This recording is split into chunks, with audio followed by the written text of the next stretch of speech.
Unlimited या बुलेटिनची सुरुवात करूयात एका महत्त्वाच्या बातमीनं। राज्यातील 5व्या आणि शेवटच्या टप्प्यातील निवडणुकीचे उमेदवारी अर्ज भरण्यासाठी आजचा शेवटचा दिवस आहे। मुंबई आणि ठाण्यात शेवटच्या क्षणी उमेदवारी जाहीर झाल्यानं काही उमेदवार आज आपला अर्ज दाखल करतायत। उत्तर मध्य मुंबई लोकसभा मतदारसंघाचे महायुतीचे उमेदवार उज्ज्वल निकम अर्ज दाखल करणार आहेत, तर मुंबई उत्तर पश्चिमचे शिवसेनेचे उमेदवार रवींद्र वायकर देखील अर्ज दाखल करणार आहेत।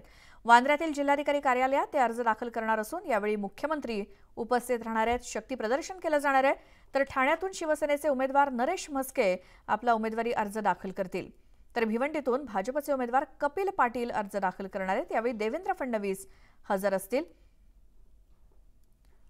शक्ती प्रदर्शन केलं जाणार आहे। दरम्यान दक्षिण मुंबई लोकसभा मतदारसंघातील महायुतीचे उमेदवार यामिनी जाधव यांनी उमेदवारी अर्ज दाखल करण्यापूर्वी महालक्ष्मी मंदिरात जाऊन दर्शन घेतलं, तर उज्ज्वल निकम यांनी सिद्धिविनायकाचं दर्शन घेतलं।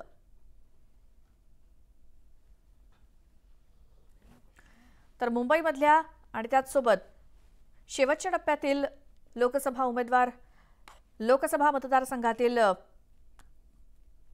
शेवटच्या टप्प्यातील मतदानासाठीचे जे काही उमेदवार आहेत ते आता उमेदवारी अर्ज आजच्या दिवसात दाखल करतायत, कारण आजचा शेवटचा दिवस आहे उमेदवारी अर्ज दाखल करण्याचा। माझ्या आयुष्याला कलाटणी देणाऱ्या एका वेगळ्या क्षेत्रात मी आज पदार्पण करीत आहे आणि मोदी सरकारने आतापर्यंत समाजातील तळागाळातील सामान्य लोकांकरता ज्या काही विविध योजना आखल्यात, आंतरराष्ट्रीय स्तरावर आपल्या भारताचा जो एक दरारा निर्माण केला, तो हेतू मोदी सरकारने विविध कामं चालवलेली लोकोपयोगी कामं पाहून मी राजकारणात येण्याचा निर्णय घेतला। लोकसभा निवडणुकीच्या तिसऱ्या टप्प्याचं मतदान अवघ्या 4 दिवसांवरती येऊन ठेपलंय आणि महाराष्ट्रातील 11 मतदारसंघात 7 तारखेला मतदान पार पडणार आहे। त्याच पार्श्वभूमीवर केंद्रीय गृहमंत्री अमित शहा आज महाराष्ट्राच्या दौऱ्यावरती आहेत। अमित शहा रत्नागिरी आणि सांगलीमध्ये प्रचार सभा घेणार आहेत। महायुतीचे उमेदवार नारायण राणे आणि संजय काका पाटील यांच्या प्रचारासाठी अमित शहा यांच्या प्रचार सभा होणार आहेत। रत्नागिरीमध्ये नारायण राणेंसाठी तर सांगलीच्या विटा शहरात संजय काका पाटलांसाठी दुपारी अमित शहांच्या जाहीर सभेचं आयोजन करण्यात आलंय। दरम्यान आज उमेदवारी अर्ज भरण्याचा शेवटचा दिवस असून संजय काका पाटील आज त्यांचा अर्ज दाखल करणार आहेत। केंद्रीय गृहमंत्री अमित शहा यांच्या आज महाराष्ट्रामध्ये 2 सभा होणार आहेत। रत्नागिरी सिंधुदुर्ग लोकसभा मतदारसंघाचे महायुतीचे उमेदवार नारायण राणे यांच्या प्रचारासाठी रत्नागिरीमध्ये, तर सांगलीचे महायुतीचे उमेदवार संजय काका पाटील यांच्या प्रचारासाठी सांगलीतल्या विटा शहरामध्ये केंद्रीय गृहमंत्री अमित शहा यांच्या सभा होणार आहेत। अमित शहा महाराष्ट्र दौऱ्यावरती आहेत आणि रत्नागिरी आणि सांगलीमध्ये त्यांची जाहीर सभा होणार आहे। नारायण राणे आणि संजय काका पाटील या रत्नागिरी सिंधुदुर्ग आणि सांगलीतल्या महायुतीच्या उमेदवारांसाठी केंद्रीय गृहमंत्री अमित शहा जाहीर सभा घेणार आहेत। थेट जाऊयात रत्नागिरीतून आमचे प्रतिनिधी तुषार उपनवर आपल्या सोबत जोडले गेलेत। रत्नागिरीमध्ये कुठे आणि किती वाजता अमित शहांची सभा होणार आहे? श्वेता, रत्नागिरी सिंधुदुर्ग मतदारसंघामध्ये दुपारी 2 वाजता अमित शहा यांची सभा भाजपाचे उमेदवार केंद्रीय मंत्री नारायण राणे यांच्यासाठी होताना पाहायला मिळणार आहेत। शेवटचे मतदानाचे 4 दिवस शिल्लक असताना आपल्याला रत्नागिरी आणि सिंधुदुर्ग या मतदारसंघांमध्ये आपल्याला मोठ्या सभा होताना पाहायला मिळणार आहेत। आज प्रामुख्याने अमित शहांची सभा होणार आहे।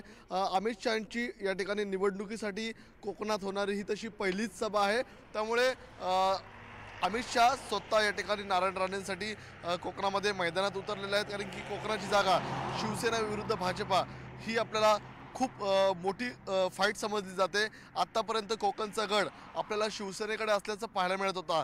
जागा वाटपामध्ये देखील आपण पाहिलं असेल तर आता ही जागा भाजपाकडे गेलेली आहे, त्यामुळे आता नारायण राणे नेमकं या ठिकाणी विनायक राऊत यांना कशा प्रकारे टक्कर देतात याकडे सगळ्यांचं लक्ष लागलेलं आहे।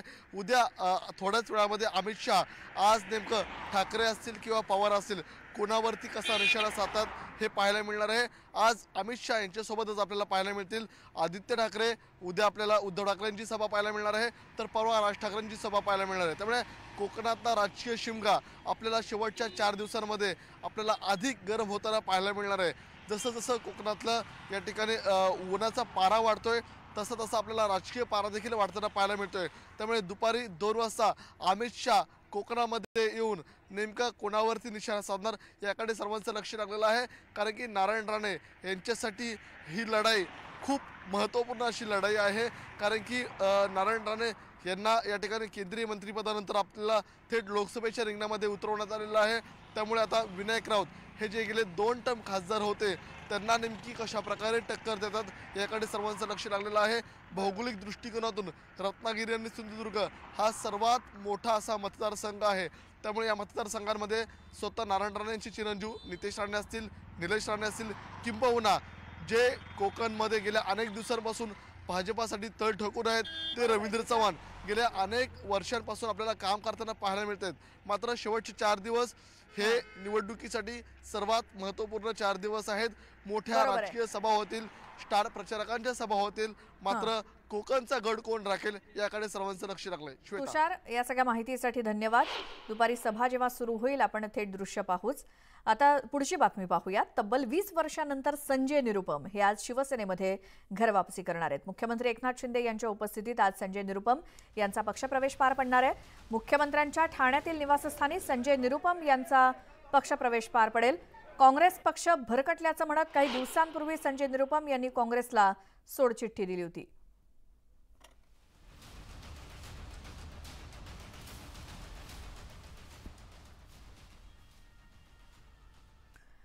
वंचित बहुजन आघाडीचे उमेदवार आतिश बनसोडे यांच्यासाठी प्रकाश आंबेडकर यांची सोलापुरात सभा पार पडली आणि यावेळी बोलताना प्रकाश आंबेडकरांनी प्रणिती शिंदे यांच्याबाबत एक मोठं विधान केलंय।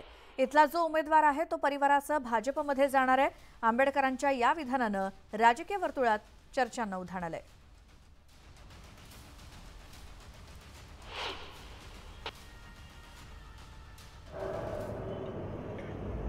कांग्रेस का जो उम्मीदवार है अपने परिवार के साथ इलेक्शन के बाद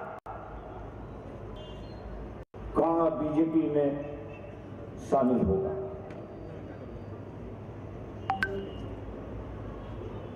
किसी एक शख्स ने उनका जो विवरण दिया हुआ एफिडेविट के माध्यम से कहना होता है कि आपकी प्रॉपर्टीज कहां एफिडेविट के माध्यम से यह कहना होता है कि आप पर कितने केसेस है या नहीं है। तर सोलापुरामध्ये प्रकाश आंबेडकर यांची सभा पार पडली त्यांच्या उमेदवारासाठी। मात्र यावेळी सोलापुरात जो कोणी उमेदवार आहे इथला उमेदवार हा परिवारासह निवडणुकीनंतर भाजपमध्ये जाणार असं वक्तव्य प्रकाश आंबेडकरांनी केलं प्रणिती शिंदेंबद्दल। त्यामुळे सोलापुरात खळबळ माजली आहे।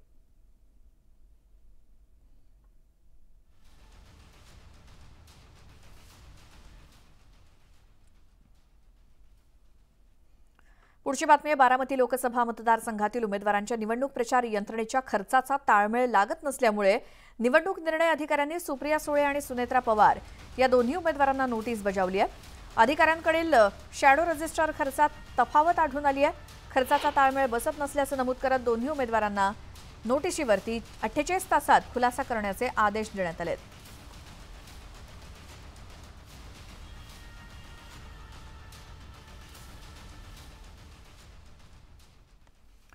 बीड लोकसभा मतदारसंघातून निवडणुकीच्या रिंगणात असलेल्या पंकजा मुंडे यांच्याकडून सध्या प्रचार केला जातोय। दरम्यान प्रचार सभेत बोलताना पंकजा मुंडेंनी दिल्लीत नव्हे तर महाराष्ट्रात काम करण्याची इच्छा व्यक्त केली। लोकांची काळजी घेण्यासाठी मला राज्यात असले पाहिजे, मात्र मला वर पाठवलं जातंय पण मी तिथूनही तुमची काळजी घेईन असं वक्तव्य पंकजा मुंडेंनी केलं। दरम्यान तुम्हाला 3.5 खासदार येणारा पक्ष हवाय की 350 खासदार येणारा हवाय हे तुम्हीच ठरवा असं म्हणत पंकजा मुंडेंनी महाविकास आघाडीवरती निशाणा साधला। आपल्या समोर विकासाचा ताट वाढून ठेवलेला आहे आणि ते तुम्ही आता उधळू नका, काही अपप्रचाराला बळी पडू नका। तुम्हाला माहिती आहे कुणाची किती कुवत आहे आणि कुणाची किती ताकद आहे। ज्या पक्षाचे 3.5 खासदार येणार नाही त्या पक्षासाठी 350 खासदार येणाऱ्या पक्षाला लाथाडायचं गरज नाही। आता दिवस बीड जिल्ह्याचे आहे। मी जेव्हा मंत्री झाले मी पहिल्याच वर्षी 350 बस स्टॉप बनवले। लोकांना बसायला बारीक काळजी घेतली ना, ते लोक उन्हात बघून जीव तुटायचा माझा। अरे कुणी माणूस कष्टकरी सावलीला तर बसल, एवढी बारीक काळजी मी घेतली. खरं तर मी इथंच पाहिजे ही काळजी घेण्यासाठी, पण बघू आता मला वर पाठवायले दिल्लीमध्ये, तिथून काळजी घेईन मी तुमची, लांबून तुमची काळजी घेईन. मोबाईलचं टावर कसं खूप उंच असतं लांब, पण बरोबर कनेक्शन आपल्या मोबाईलला येते की नाही, तसं माझं तुमचं कनेक्शन कधीच तुटणार नाही. एकनाथ खडसे यांनी भाजपात प्रवेश करणार असल्याचं जाहीर केलंय. मात्र अजून तरी एकनाथ खडसेंचा पक्षप्रवेश काही झालेला नाही. अशातच पक्षप्रवेश झालेला नसतानाही एकनाथ खडसेंनी यावलमध्ये भाजपच्या प्रचार कार्यालयात जाऊन बसत बैठक घेतली भाजप कार्यकर्त्यांसोबत. यावेळी त्यांनी भाजपच्या कार्यकर्त्यांना प्रचाराबाबत काही सूचना केल्या आहेत. दरम्यान पक्षात नसताना खडसेंच्या या बैठकीमुळे भाजपचे स्थानिक कार्यकर्ते मात्र चांगलेच गोंधळात पडले होते. दरम्यान भाजपच्या वरिष्ठांनी माझ्या पक्षप्रवेशाची केवळ औपचारिकताच बाकी आहे, त्यामुळे आपण प्रचारात उतरल्याचं खडसेंनी यावेळी सांगितलं. विनोद तावडे साहेबांनी सांगितलं निश्चित प्रवेश आहे. बावनकुळे साहेबांनी सांगितलं प्रवेशाबद्दलचे तारीख जे आहे ते आम्ही तुम्हाला कळवणार आहोत, तुम्ही कामाला लागा. आणि म्हणून त्या संदर्भामध्ये त्यांनी मला सूचना केली की तुम्ही बैठकावर घ्यायला हरकत नाही, प्रवास करायला हरकत नाही, तरी तुमचा प्रवेश हा निश्चित झालेलाच आहे आणि त्यामुळे तुम्ही याच्यासाठी करा. म्हणून गेल्या 2 दिवसापासून मी प्रत्यक्ष प्रचारामध्ये सहभागी झालेलो आहे. कोकणामध्ये अमित शहा यांच्या सभेनंतर तळ कोकणात उद्धव ठाकरे यांची जाहीर सभा होणार आहे. रत्नागिरी सिंधुदुर्ग लोकसभा मतदारसंघाचे महाविकास आघाडीचे उमेदवार विनायक राऊत यांच्या प्रचारासाठी उद्धव ठाकरे यांची भव्य जाहीर सभा संध्याकाळी 6 वाजता कणकवली उपजिल्हा रुग्णालयाच्या समोरच्या मैदानात होणार आहे. बरोबर 3 महिन्यांनी याच ठिकाणी उद्धव ठाकरे यांची सभा होत असून प्रचार सभेची जय्यत तयारी करण्यात आली आहे आणि सभेच्या तयारीची आमदार वैभव नाईक यांच्यासह पदाधिकाऱ्यांनी पाहणी केली. या सभेत उद्धव ठाकरे काय बोलणार याकडे सर्वांचं लक्ष लागलंय. याचा आढावा घेतला आमचे प्रतिनिधी विशाल रेवडेकर यांनी. रत्नागिरी सिंधुदुर्ग लोकसभा मतदारसंघाच्या प्रचाराला आता अंतिम टप्प्यात आला असून 3ऱ्या टप्प्यातील प्रचार जे आहेत त्या सुरू झालेल्या आहेत. प्रचाराच्या फेऱ्या ज्या आहेत त्यामध्ये आता जाहीर सभा देखील होणार आहेत. जर आपण पाहिलं तर आता आज रत्नागिरीमध्ये केंद्रीय मंत्री अमित शहा यांची सभा होते, तर सिंधुदुर्गमध्ये या ठिकाणी उभाटा गटाचे प्रमुख उद्धव ठाकरे यांची सभा होते. जर माझ्या मागे पाहिलं तर कणकवलीमध्ये आता या ठिकाणी संध्याकाळी 6 वाजता उद्धव ठाकरे यांची सभा होणार आहे आणि या सभेसाठी मोठ्या संख्येने कार्यकर्ते जे आहेत ते एकवटणार आहेत. सिंधुदुर्ग असेल रत्नागिरीतील कार्यकर्ते जे आहेत ते देखील सिंधुदुर्गात येणार आहेत आणि जर आपण पाहिलं तर भव्य असा मंडप स्टेज जो आहे तो या ठिकाणी उभारण्यात आलेला आहे. त्याचप्रमाणे अगदी हजारोंच्या आसन क्षमता असणारे या ठिकाणी बैठक व्यवस्था जी आहे ती देखील करण्यात आलेली आहे. त्यामुळे एकूणच या सभेला एक वेगळं स्वरूप जे आहे ते पाहायला मिळत आहे. तर दुसरीकडे अमित शहा आज या ठिकाणी कोकणात येऊन काय बोलतात त्यावर उद्धव ठाकरे काय पुन्हा टीका करतात. तसंच या स्टेजवर उद्या देखील याच ठिकाणी या ठिकाणी मनसे अध्यक्ष राज ठाकरे यांची देखील सभा होणार आहे आणि त्यामुळे उद्या ठाकरेंच्या भाषेत ठाकरे काय उत्तर देतात हे पाहणं देखील औत्सुक्याचं ठरणार आहे. हाकेच्या अंतरावर असणाऱ्या केंद्रीय मंत्री नारायणराव राणे यांच्या घरात शेजारीच ही सभा होत असल्यामुळे या सभेला विशेष महत्व आहे. त्यामुळे सिंधुदुर्ग तसेच रायगड असेल, रत्नागिरी असेल, तसंच विदर्भ किंवा पश्चिम महाराष्ट्रातून पोलीस बंदोबस्त जो आहे तो देखील या ठिकाणी सिंधुदुर्गात तैनात करण्यात आलेला पाहायला मिळतोय. एकूणच या सभेमुळे संपूर्ण शिवसैनिक जे आहेत, उद्धव ठाकरे गटाचे सैनिक आहेत, हे मात्र याच्यामध्ये कुठेतरी नवचैतन्य निर्माण होणार एवढं मात्र निश्चित आहे.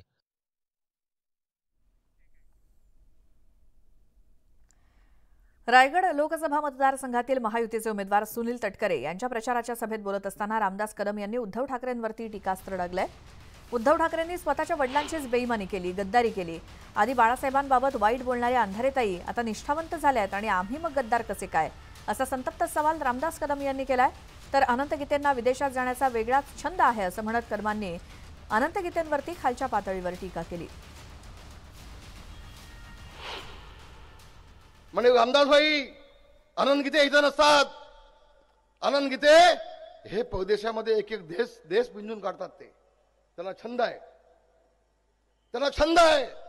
कधी अमेरिकेला, कधी लंडनला, कधी इंग्लंडला, कधी अमेरिकेला, कधी तुमच्या इटलीमध्ये, कधी जर्मनीमध्ये, कधी स्वित्झर्लंडला, कधी सिंगापूरला, कधी दुबईला. म्हणे आउट ऑफ इंडिया असतात. ते एक बाहेर गेल्यानंतर हाफ पॅन्ट घालतात आणि एक डोक्यामध्ये कॅप घालतात, कोण ओळखू नये म्हणून.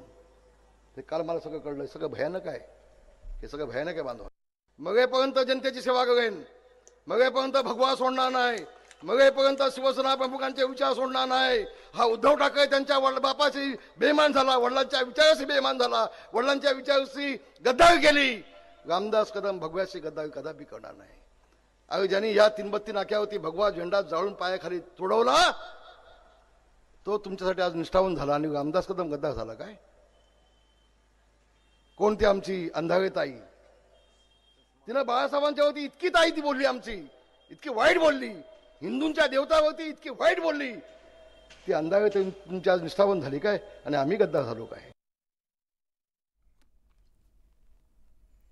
यावेळेला एक मोठी बातमी येते. राजेंद्र गावित यांचं पुनर्वसन केलं जाईल आणि गावितांना राज्यामध्ये योग्य संधी मिळेल असा दावा सार्वजनिक बांधकाम मंत्री रवींद्र चव्हाण यांनी केलाय. गावितांची नाराजी दूर केली आहे आणि गावितांची मुख्यमंत्र्यांची चर्चा घडवून आणली. पालघर लोकसभा मतदारसंघातून काल भाजपच्या हेमंत सावरा यांना उमेदवारी जाहीर झाली. त्यानंतर राजेंद्र गावित नाराज असल्याच्या चर्चा होत्या. मात्र मंत्री रवींद्र चव्हाण यांनी दावा केलाय गावितांची नाराजी दूर केली असून गावितांना राज्यामध्ये योग्य संधी मिळेल आणि राजेंद्र गावितांचं पुनर्वसन केलं जाईल असं चव्हाण म्हणाले.